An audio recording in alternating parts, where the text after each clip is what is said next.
So నేను విజయవాడ రావడానికి వీళ్ళు అడిగినప్పుడు 29కి సరే ఫ్రీ పెట్టుకుంటాను అనుకున్నాను.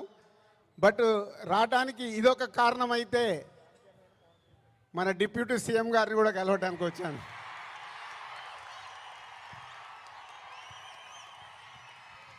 అమెరికాలో ఈవెంట్ చేశాం, గ్రాండ్ సక్సెస్.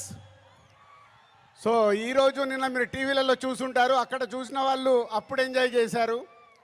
మరి అమెరికాలో అంత గ్రాండ్ సక్సెస్ అయ్యాక మన డిప్యూటీ సీఎం గారు ఆధ్వర్యంలో ఈవెంట్ చేస్తే ఎలా ఉంటుంది,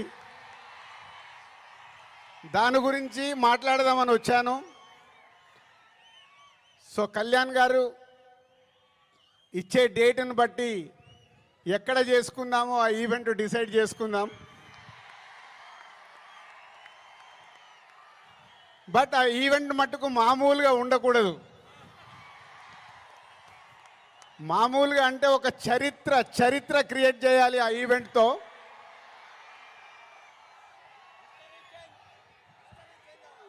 సో